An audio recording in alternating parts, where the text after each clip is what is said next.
Hello and welcome to Dharma with Kylie. I'm your host. This podcast, It's Not You, is verified, and I have referenced the author when quoted. The stories that I share with you during the cast from my clients are not sharing any identifiable confidential information. I'm also going to share with you some of my experience throughout the podcast. Today, we're going to be talking about boundary setting, workarounds, and I say not wraparound and safety and closure. The actual understanding comes from acknowledging that it is not you is tougher than it seems. This is not to make you, as a listener, inclined to act or take extreme measures. You're going to experience life on a completely new realm. I don't ever tell someone that is leaving a relationship or making a choice towards a life without someone who created an unsafe space in any capacity that they are depressed or anything like that. Taking off those layers, however long it has been, for some, that time differs. And it's also more complicated than changing weather or seasonal patterns or moods. So, seeing yourself for the first time in acceptance without anyone, it is going to seem freeing. And the radical acceptance is a process. It has taken almost 20 years of my life to reach this radical acceptance. It is the knowing without engaging in these challenging relationships that looks different for everyone. I advise not to protect the people or narcissistic climate that you've wrapped your life for. Protect your peace. This shift, some moments in change, these shifts, they cause changes in pace. And with that, the things that you neglected running around for, anything that doesn't protect your peace is at times different in terms of fast, slow, wakes, tides, climbs, quiet, still, and whatever comes. It is important to not wrap around the life conveniences that your presence offered to the narcissistic people in your life. It's now about the workarounds. Don't entrust them to violate your peace or existence. Your life is nothing to play with. And instead of trying to make their world a better place, know that you are the place. And life is too short to allow that entrance of vulnerability to anyone who did not offer you that ever. Doing things for yourself gets exhausting. However, eventually, with time, it is fun. They have showed up late, made reservations to back out at the last minute, intimidated important people to you, made you feel less than. Never again. With workarounds, do things alone. Realistic expectations are about information management. This means not sharing good or bad news with them. And this is important. Dr. Ramani says on page 173, this means not sharing the good news with them because they will minimize and take joy out of it or behave in a victimized rage aggression or passive aggressive manner. It also means not sharing bad news with them either because they rage and criticize and make it worse. I say this due to the fact that many people are going through these realizations, have often felt that if something terrible would happen, it would cause them to have fault. No, many narcissistic people always have a few constants, and I'm going to share them with you. I don't typically share things like this. One, they start to say they can't live without you and are going to hurt themselves. Or two, they purposely go and get an injury to make you pay for them or physically take care of them somehow. So it is important not to share any form of news with them.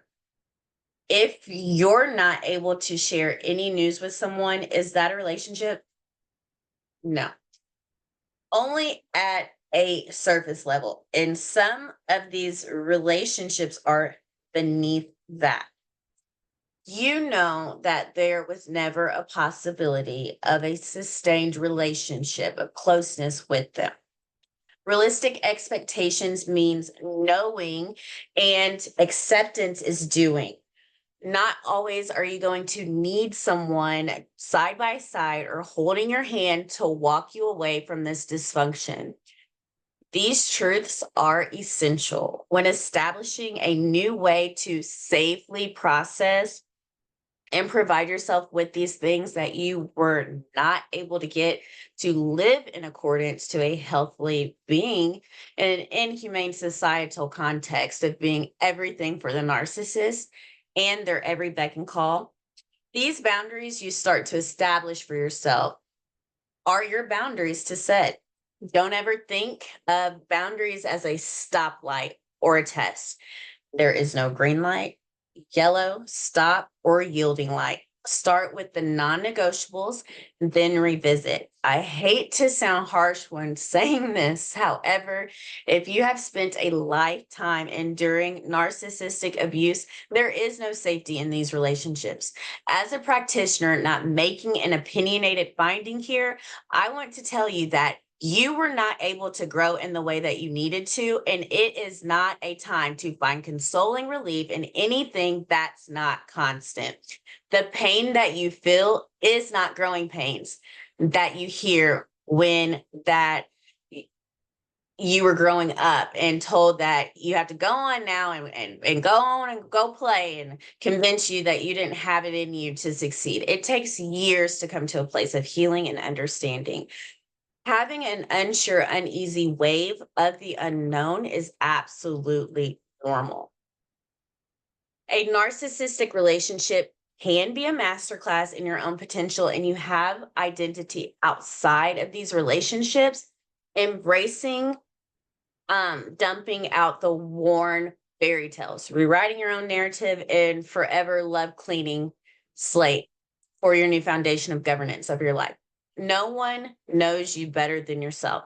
There's no need to vouch for approval or beating your odds. Stay away from the catch 22. Speaking your truth is always going to invalidate you. Narcissistic relationships render you unable to answer the simple question, how are you? Because you were never really allowed to have a feeling or experience outside of this person.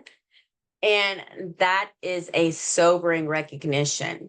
The end of their story in your life is acknowledging that so much of your perception of yourself, as Dr. Ramani explains, has been warped by the perspective of the narcissistic person, as if they made you and then took your vision with simply putting a distorted pair of eyeglasses. And now you need to learn how to see yourself without them. Your future is hopeful. As you begin to radically accept that they won't change, you may still hit your psychological cart to them.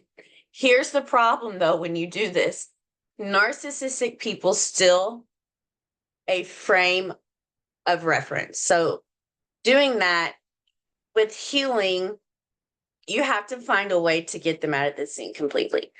They end up eventually having less control over your story. Not every story ends or concludes with forgiveness, and embracing that is what makes an enduring abuse less painful. Decipher, detour, dethrone, devour as many times, and never forgive or apologize for something, someone's narration, declaration that is not in alignment with the amount of time you put forth. I'm still learning to accept closure since it is something that I thought of throughout living as it ends with goodbye, see you later, or never, or death. I have lost so much, and that I don't allow that concept to enter the framework that I have now for my life post survival of these relationships. I challenge myself often. And I finally have started to stay away from affirmations. I say this because it was a technique recommended in many different practices in therapy, meditation, and other exercises. For me, though, that wasn't working when I began to get further in my work of self. Affirmations was beginning to serve as a tool that I would use to distract myself, to wait on things that I knew were never going to happen. Um, I knew they were never going to favor the outcome of my life that I've worked so hard to maintain. I have even had one therapist tell me that if I ever slow myself down again in a way to ever want anyone to come back around, I would always limit myself to a life designed from trauma, narcissistic people, relationships that had no place to last in my life as long as they did. And I had a life that was scripted for me that I had outgrown. I went ahead and took the advice with a grain. Um, I mean, literally. And graciously, I am doing things that I have had on my list of things. And I put that list away because I hadn't done anything with it. I went and tried some new things, took some classes that had nothing to do with anything that I like. I started to plan my own event to honor myself in transformation. I even went to places that would not accept me to try on clothing, not everyday clothing, that I wanted to remind myself not to wait until someone tells me that I'm enough. I am enough and had always been. However, I now tell myself I'm more than enough. So little strides. I have put on something that I had not worn in years and felt like myself. I know who I am now, which was weird, not sharing the news with someone that I would have wanted to. No, with the years that passed me by, it really wasn't that weird. Um, I wonder less, way less about what people think of me now, what has happened, has already happened. I was never factored as an equation to them, and they are not welcomed back. It is my life. I had to close things out on my own because my life story is about moving on and forward, gaining a more sense of self and purpose that had innocently, in essential terms, been stolen away from me. Fully releasing yourself from the narcissistic person's narrative entails coming into a retrograde for self forgiveness. Forgive yourself for not seeing it, for confusing empathy with enabling, and for making excuses. I would like to tell you that this is not going out until 2025. And I want you to truly, truly, truly keep 100 feet away from me.